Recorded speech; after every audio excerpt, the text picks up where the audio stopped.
Há dias estou à espera de um pronunciamento do Tribunal Superior Eleitoral acerca das eleições na cidade do Rio de Janeiro.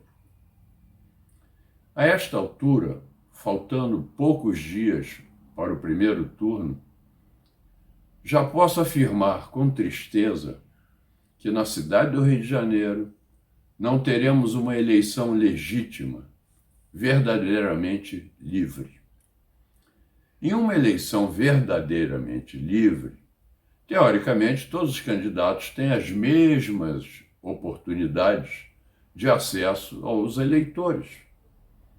Não é o caso do Rio de Janeiro, onde há territórios em que só uns poucos candidatos podem fazer campanha, falar aos eleitores sem restrições, dentro das regras vigentes, é claro. Nas comunidades, e mesmo em certas partes de bairros das periferias, poucos candidatos podem fazer campanha.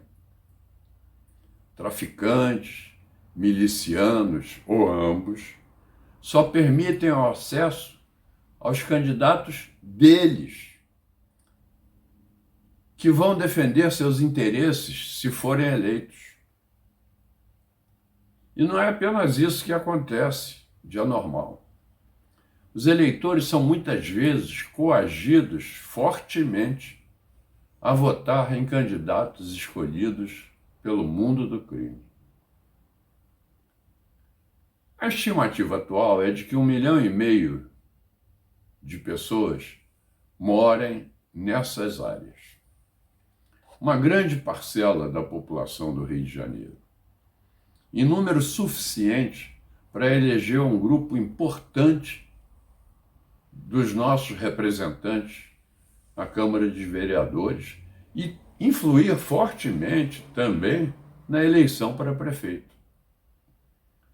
O incentivo para esse estado de coisas a que me referi, totalmente anormal, impeditivo da liberdade de ir e vir,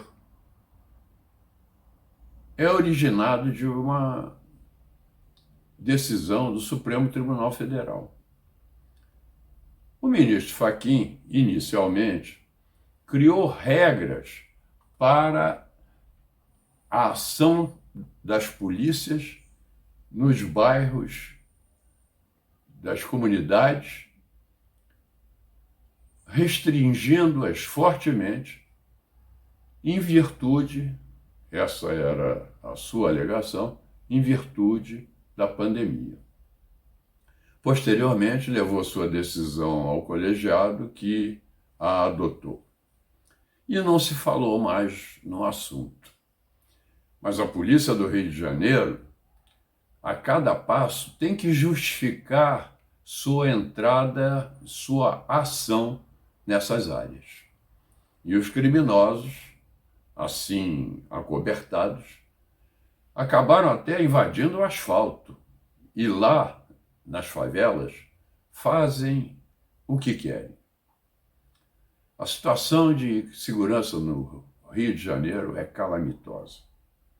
As pessoas de bem que moram naquelas comunidades dominadas por bandidos têm que se submeter às suas vontades, quaisquer que elas sejam.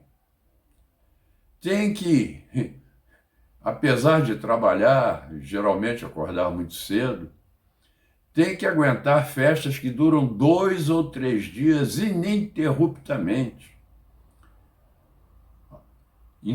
com um som ensurdecedor, tocando o funkinho, que é o funk que homenageia o ministro que lhes propiciou essa liberdade, que eu chamaria libertinagem.